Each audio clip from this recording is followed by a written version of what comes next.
प्यारे छात्रगण, मैं रामानंद यादव आप सभी का अपना चैनल मैथ हब खावा में हार्दिक स्वागत है। मैं आज क्लास 10 संस्कृत का द्वितीय पाठ दूसरा पाठ पाटलिपुत्र वैभवम का हिंदी अनुवाद लाइन बाय लाइन यानी प्रत्येक लाइन को करने जा रहा हूँ। यह चैप्टर जो है इसका नाम है पाटलिपुत्र वैभवम, यानी इसका हिंदी होता है पाटलिपुत्र का वैभव। तो इसका पाठ परिचय है। बिहार राज्यस्य राजधानी नगरम पाटलिपुत्रम सर्वेषु कालेषु महत्वम धारयत। बिहार राज्य की राजधानी पटना नगर सभी कालों से अपने महत्व को धारण करते हैं, यानी सभी कालों से, जैसे गुप्त काल, मुगल काल, मध्यकाल, इन सभी कालों से इसके महत्व को देखा गया है। अस्य इतिहासे सार्धसहस्रद्वय वर्ष मिति वर्तते। अस्य इतिहासे यानी इसका इतिहास, यानी पटना का इतिहास, सार्ध मने सार्धसहस्रद्वय, सहस्त्र में हजार होता है, द्वय मने दो यानी 2000, और हजार का आधा 500, सार्ध मने आधा, वर्ष यानी 2000, आधा हजार का आधा 500 यानी 2500 वर्ष पुराना है। पटना का इतिहास जो है 2500 वर्ष पुराना है। अत्र धार्मिक क्षेत्रम, राजनीतिक क्षेत्रम, उद्योग क्षेत्रम च विशेषणे ध्यान करसम। यह जो है धार्मिक क्षेत्र, राजनीतिक क्षेत्र और उद्योग के क्षेत्र में विशेष ध्यान को आकृष्ट कराता है। यानी पटना जो है धार्मिक क्षेत्र, राजनीतिक क्षेत्र और उद्योग क्षेत्र में विशेष ध्यान को आकृष्ट करवाता है।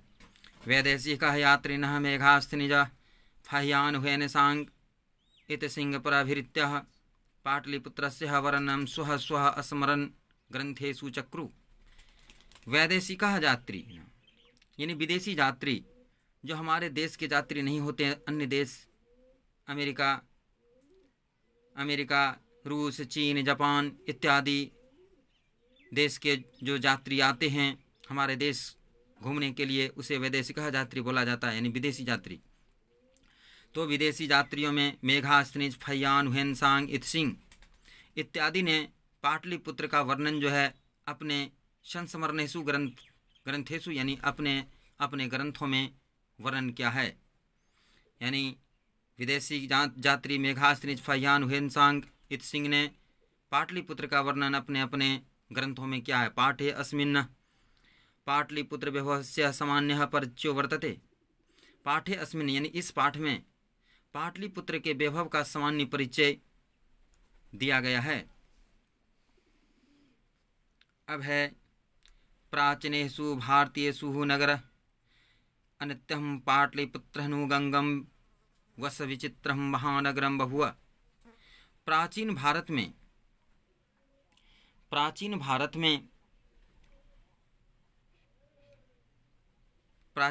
नगर में पाटलिपुत्र गंगा नदी के किनारे बसा हुआ विचित्र महानगर हुआ।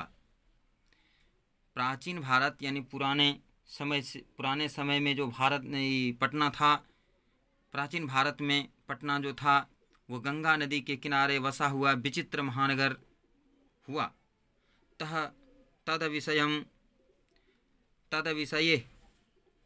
तदविषये इसको यदि पढ़ोगे तद्विषय है, लेकिन इसको पढ़ा जाता तदविषये यानी इसके विषय में। तदविषये दामोदर गुप्तो नाम कवि कूटनिमत्ख्याम काव्य कथयति। यानी इसके विषय में दामोदर गुप्त नाम के कवि, दामोदर गुप्त एक कवि का नाम है, उन्होंने अपने कूटनिमत्ख्या काव्य में कहते हैं, क्या कहते हैं? अस्ति महितल तिलकम सरस्वती कुलगृहम महानगरम नामना पाटलिपुत्रम परिभूत पुरंदर स्थानम। यानी इसका अर्थ होता है कि पृथ्वी पर पाटलिपुत्र, सरस्वती कुलगृह का मतलब होता है शिक्षा, सरस्वती कुल गृह का अर्थ होता है शिक्षा। का महत्व, महान केंद्र, यानी शिक्षा का महान केंद्र सरस्वती कुलगृहम का अर्थ होता है। तो यानी कहने का अर्थ है कि पृथ्वी पर पाटलिपुत्र नाम का नगर जो है ये शिक्षा का महान केंद्र है, जो कि नामना पाटलिपुत्रम परिभूत पुरंद स्थानम, परिभूत पुरंद स्थानम का अर्थ होता है इंद्रलोक के समान, जो कि इंद्रलोक के समान है। यानी इसका हिंदी अर्थ होता है कि पटना जो है पृथ्वी पर ये शिक्षा का बहुत बड़ा केंद्र है, जो कि इंद्रलोक के समान दिखाई, इंद्रलोक के समान है।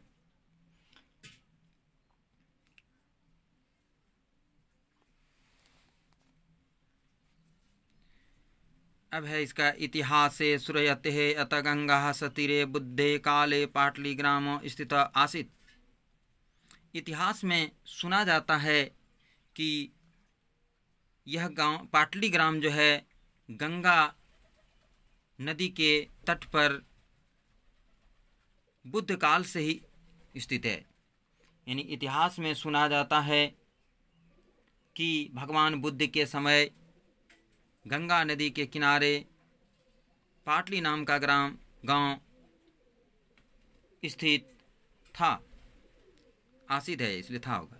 यत्र चह भगवान बुद्ध बहु कृत्वा समागतः, यत्र चह भगवान बुद्ध, यानी यहाँ पर भगवान बुद्ध बहुत बार आए थे। तेन कथित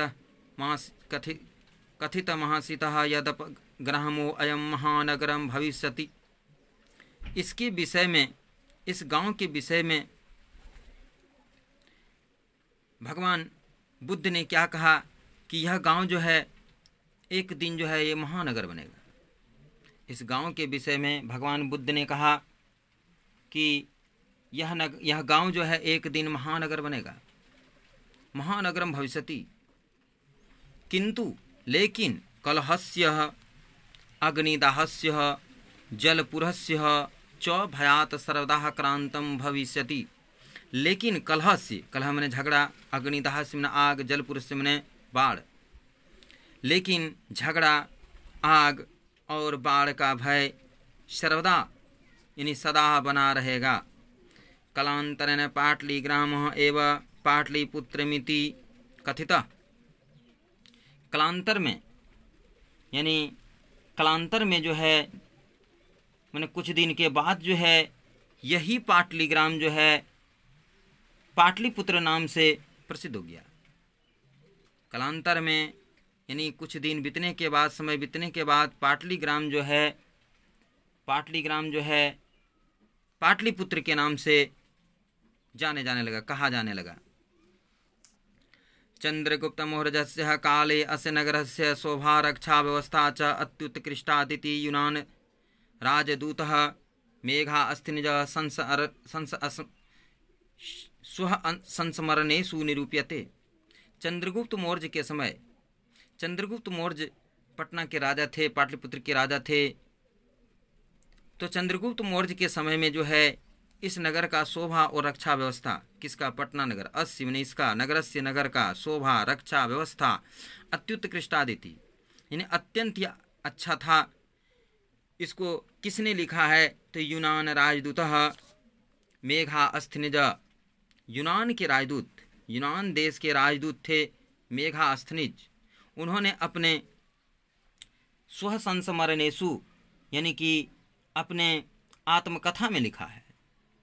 उसने अपने आत्मकथा में पटना के बारे में लिखा है कि चंद्रगुप्त मौर्य के समय पटना का रक्षा और शोभा व्यवस्था जो था अत्युत आकृष्ट था, यानी बहुत ही अच्छा था। ये बातें यूनान के राजदूत मेघास्थिनिज ने अपने आत्मकथा में लिखा है। अस्य नगरस्य वैभवं प्रियदर्शिनः अशोकस्य समये सुतरां समृद्धम। इस नगर का वैभव यानी पटना नगर का वैभव प्रियदर्शी अशोक, सम्राट अशोक जो कि पटना के राजा थे पहले, उन्होंने उनके ज़माने में प्रियदर्शिनः अशोकस्य समत्रे यानी उनके राज में जिसमें वो राजा थे उस समय जो है समय सुतराम समृद्धम यानी उससे भी अधिक चंद्रगुप्त मौर्य से भी अधिक समृद्ध था, अधिक अच्छा था नगर का वैभव, पटना नगर का वैभव। बहुकालं पाटलिपुत्रस्य प्राचीनः सरस्वती परंपरा परावर्ततः इति राजशेखर श्वः काव्यमीमांसा नाम के कवि शिक्षा प्रमुखे ग्रंथे सादरम स्मरति। इसका हिंदी अर्थ होता है कि दीर्घकाल तो बहुकाल मैंने बहुत दिन तक पाटलिपुत्र जो है प्राचीन यानी प्राचीन शिक्षा परंपरा का केंद्र रहा, शिक्षा परंपरा कायम रहा। यह जो है कौन लिखता है तो राजशेखर नामक एक कवि ने लिखता है। इति राजशेखर नाम के कवि थे। उन्होंने अपने काव्यमीमांसा नामक ग्रंथ में सादरम स्मरति आदरपूर्वक लिखते हैं, आदरपूर्वक वर्णन करते हैं। यानी बहुत दिनों तक पाटलिपुत्र जो है प्राचीन शिक्षा का केंद्र रहा। यह राजशेखर ने अपने काव्यमीमांसा नामक ग्रंथ में सादरपूर्वक लिखा है। वर्णन क्या है? अत्रोपवर्षवर्षाः विह पाणिनिः पिंगलविह व्याडिः वररुचिः पतंजलि इह परगच्छिता ख्याति मुपजंगु। इसका अर्थ है, इस श्लोक का अर्थ है, यानी क्या कहते हैं राजशेखर ने क्या लिखा है कि यहाँ पर उपवर्षो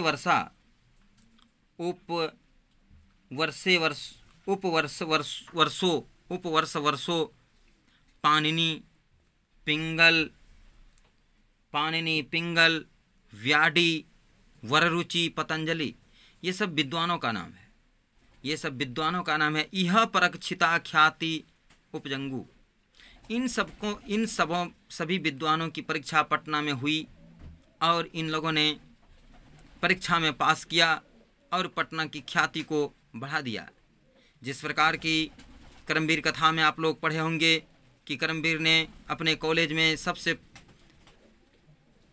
प्रथम अंक लाया, प्रथम से प्रथम स्थान लाया, जिससे कि उनके महाविद्यालय का नाम पूरे विश्वविद्यालय में फैल गया, यानी पूरे विश्वविद्यालय में उसके कॉलेज का नाम रोशन हो गया।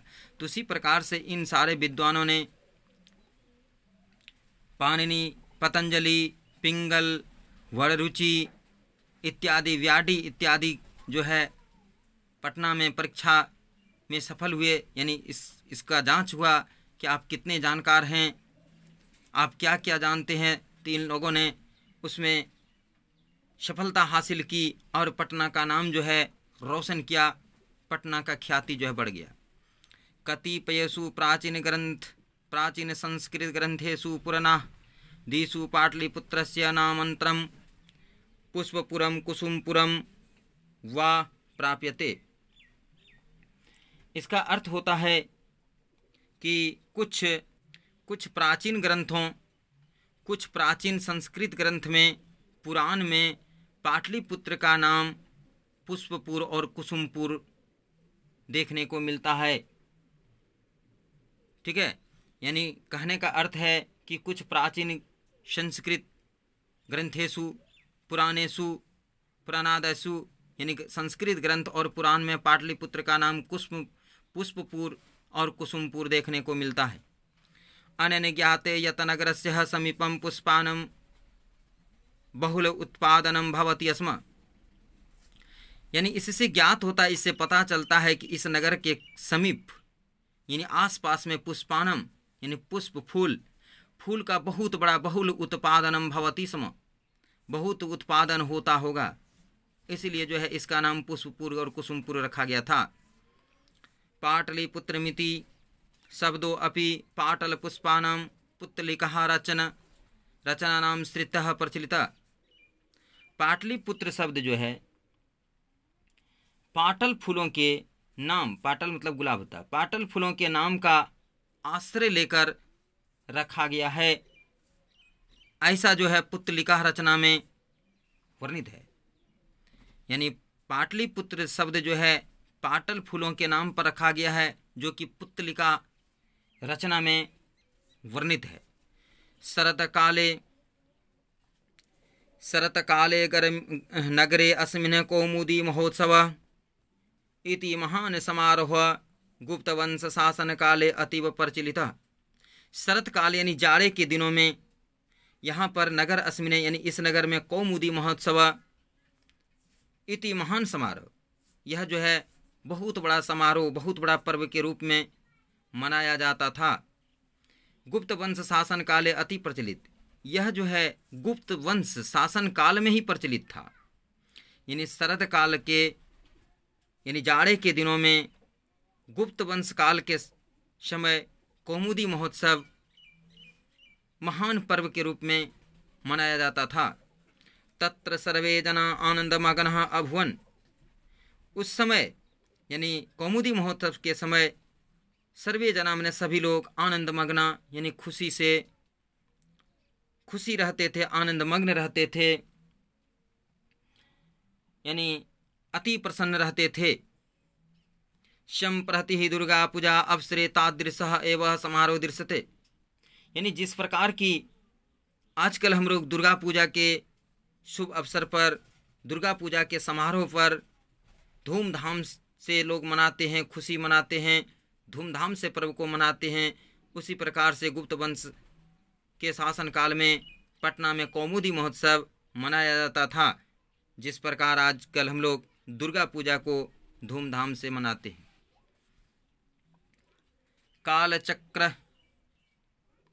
कालचक्रवसाद यद्यपि मध्यकाले पाटलिपुत्रं वर्षसहस्र परिमितं जीर्ण तामभूतः, यानी समय बीतने के क्रम में पटना नगर जो है मध्यकाल में समय बीतने के कारण मध्यकाल में पटना जो है हजारों वर्ष पिछड़ गया। हजारों वर्ष यानी कि मध्यकाल में पटना का कोई भी विकास नहीं हुआ। मध्यकाल में पटना जो है हजारों वर्ष पीछे खिसक गया। तस्य संकते अनेकेषु साहित्य ग्रंथेषु मुद्रा राक्षसादिषु लभ्यते। तस्य संकेत माने इसका संकेत यानी इसका वर्णन अनेकेषु साहित्य ग्रंथेषु अनेक साहित्य ग्रंथों और मुद्रा राक्षस नामक नाटक में देखने को मिलता है। कहने का मतलब है कि मध्यकाल में पटना हजारों वर्ष पीछे खिसक गया, पिछड़ गया। इसका वर्णन जो है अनेक साहित्य ग्रंथ में और मुद्रा राक्षस नाटक में देखने को मिलता है। मुगल वंश काले अस्य नगरस्य समुद्धारो जाता। मुगल काल का जब समय आया, अकबर बाबर ये सब मुगल सम्राट थे, तो इनका जब समय आया तो फिर पटना नगर का जो है कुछ पटना नगर में कुछ विकास हुआ। आंग्ल शासन काले च पाटलिपुत्रस्य सुतराम विकास हो जाता। जब अंग्रेज का समय आया, इंग्लैंड के जब लोग यहाँ पर राजा बने, यानी अंग्रेजी शासनकाल जब आया, तो पाटलिपुत्र का विकास जो है और अधिक हुआ। मुगल वंश शासन काल से और अधिक पटना का विकास हुआ। नगरमिदं मध्यकाले एव पटनेति नामना प्रसिद्धम गात, यानी कि नगरमिदं नगर के मध्य में ही पटना नगर के मध्यकाल में नगरमिदं मध्यकाल में पटनेति नामना, हाँ, मध्यकाल में इस नगर का नाम पटना रखा गया, यानी पटना नाम से प्रसिद्ध हो गया। नगरमिदं मध्यकालम, मध्यकाल में इस नगर का नाम जो है पटना के नाम से प्रसिद्ध हो गया। अयम चह शब्दः पट्टनमिति शब्दात् निर्गतः, यह पटना शब्द जो है पत्तन शब्द से बना है। पत्तन शब्द से बना है पटना जो है। यह शब्द अयम चह शब्द पत्तनमिति शब्दात् निर्गतः, यह शब्द कहाँ से निकला है? तो पत्तन शब्द से निकला। पटना शब्द जो है पत्तन शब्द से निकला है। नगरस्य पालकी देवी पटन देवीति अद्यापि पूज्यते। नगर में पालकी देवी, यानी पालकी देवी मतलब पालन करने वाली रक्षा करने वाली पटन देवी, पालिका देवी यानी पालन करने वाली देवी, रक्षा करने वाली देवी पटन देवी अद्यपे पूजते की पूजा की जाती है। सम्प्रति पाटलिपुत्रम अति विशालम वर्तते, बिहारस्य राजधानी चास्ति। यानी इस समय पाटलिपुत्र जो है अत्यंत ही विशाल और बिहार की राजधानी है। इस समय पाटलिपुत्र यानी पटना नगर अत्यंत ही विशाल और बिहार की राजधानी है। अनुदिनम नगरस्य विस्तारम भवति, यानी इसका दिनों दिन नगर का विस्तार होते जा रहा है। अस्योः उत्तरस्यां दिशि गंगा नदी प्रवहति, इसके उत्तर दिशा में, अस्योत्तरस्याम इसके उत्तर दिशा में गंगा नदी वहती है। तस्याः उपरि गांधी सेतुर्नाम, एशिया महादेशस्य दीर्घतमः सेतु। इसके ऊपर में यानी गंगा नदी के ऊपर में गांधी सेतु नाम का पुल जो एशिया महादेश में सबसे दीर्घतम यानी लंबा पुल है। किंचः रेलयान सेतुरपि निर्मीयमानो वर्तते, लेकिन रेल सेतु का जो है निर्माण जो है नहीं हो पाया है, निर्माणाधीन है, उसका कार्य जो है अधूरा है। अस्मिन् नगरे अस्मिन् उत्कृष्ट संग्रहालयः, उच्च न्यायालयः, सचिवालयः, गोलगिरिहं, तारामंडलम, जैविको उद्यानम, मौर्यकालिकः अवशेषः, महावीर मंदिरम इत्यतः दर्शन्याः सन्ति। यानी इस नगर में संग्रहालय, उच्च न्यायालय जिसको हाई कोर्ट कहते हैं, सचिवालय, गोलगृहम जिसको गोलघर कहते हैं, तारामंडल, जैविको उद्यानम यानी संजय गांधी जैविक उद्यान जिसको चिड़ियाघर कहते हैं, मौर्यकालिका अवशेष यानी मौर्य काल के समय का जो अवशेष है वो, महावीर मंदिरम, ये सब जो है दर्शनीय स्थल हैं। पटना जंक्शन के सामने ही बजरंगबली का बहुत बड़ा भव्य मंदिर है जो कि दर्शन करने के योग्य है और इसे ही महावीर मंदिर कहते हैं। तो इस नगर में क्या क्या चीज़ दर्शनीय है? तो संग्रहालय, उच्च न्यायालय पटना हाई कोर्ट, सचिवालय, गोलघर, तारामंडल, जैविको संजय गांधी जैविक उद्यान, चिड़ियाघर जिसको कहते हैं, मौर्यकालिक अवशेष और महावीर मंदिर, इतने सारे जो हैं दर्शनीय स्थान हैं। प्राचीन पटना नगरे सिख संप्रदायस्य पूजन्यः स्थलम, दशमो गुरु गोविंद सिंहस्य जन्मस्थानम, गुरुद्वारे रति नामना प्रसिद्धम वर्ते। प्राचीन पटना नगर में सिख संप्रदाय के पूजनीय स्थल हैं जो कि 10वें गुरु गोविंद सिंह का जन्मस्थल है, जिसे गुरुद्वारा के नाम से जाना जाता है, गुरुद्वारा के नाम से प्रसिद्ध है। यानी प्राचीन पटना नगर में सिख संप्रदाय के 10वें गुरु गोविंद सिंह का जन्मस्थल है, जिसे गुरुद्वारा के नाम से जाना जाता है। तत्र देशस्य तीर्थयात्राणि दर्शनार्थ मायन्ति, यानी उनके दर्शन के लिए देश विदेश से लोग आते हैं। यानी गुरुद्वारा के दर्शन के लिए, गुरु गोविंद सिंह के जन्मस्थली को देखने के लिए देश विदेश से लोग आते हैं। एवं पाटलिपुत्रम प्राचीन कालात् यद्यापि विभिन्नेषु क्षेत्रेषु वैभवं धारति, यानी कि इस प्रकार जो है पटना प्राचीन काल से लेकर अद्यावधि यानी आज तक विभिन्न क्षेत्रों में वैभव को धारण करते हैं और इसका संकलित रूप, इसका जो है इसको देखने के लिए इसका संकलित रूपेण जो है संग्रहालय में देखने को मिलता है। यानी संग्रहालय में पुराने चीज़ को रखा जाता है जो कि देखने को मिलता है कि प्राचीन काल में यहाँ पर क्या था। पर्यटन मानचित्रे नगरमिदं महत्वपूर्णम, पर्यटन के दृष्टि से यह नगर जो है बहुत ही, पर्यटन के दृष्टि से मानचित्र में यह नगर जो है बहुत ही महत्वपूर्ण है। तो इस प्रकार से पाटलिपुत्र वैभवम का हिंदी ट्रांसलेट खत्म होता है यहीं पर। अब इसके बारे में थोड़ा सा मैं रोचक बातें बताने जा रहा हूँ। यहाँ पर है कि पाटलिपुत्रस्य इतिहासस्य प्रारंभिककालात् धार्मिक, शास्त्रीय, सांस्कृतिक, राजनीतिक, आर्थिक, वैदेशिक नीतिदृष्ट्या अत्यंतम महत्वपूर्ण स्थानं दत्ते। यानी पाटलिपुत्र का इतिहास जो है प्रारंभिक काल से ही धार्मिक, सांस्कृतिक, राजनीतिक, आर्थिक, वैदेशिक नीति में अत्यंत ही महत्वपूर्ण स्थान रखता था। भारतस्य महान सम्राट अशोकः अत्रैव जातः आसीत्। भारत के महान सम्राट अशोक जो है यहीं के थे, यहीं से जाने जाते थे। तस्य संबंधे इयं प्रसिद्धं वर्तते।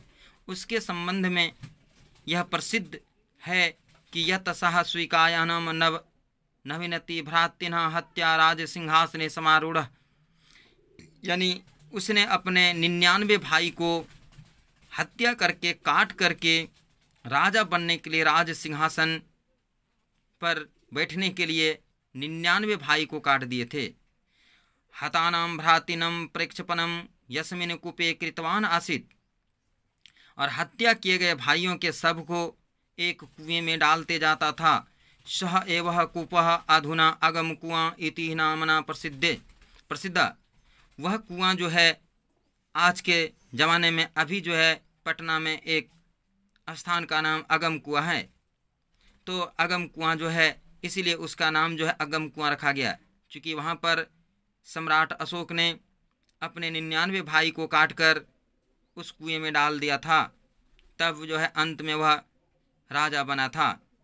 तो इस प्रकार से सम्राट अशोक के बारे में ये रोचक बातें जानने को हम लोगों को मिलता है।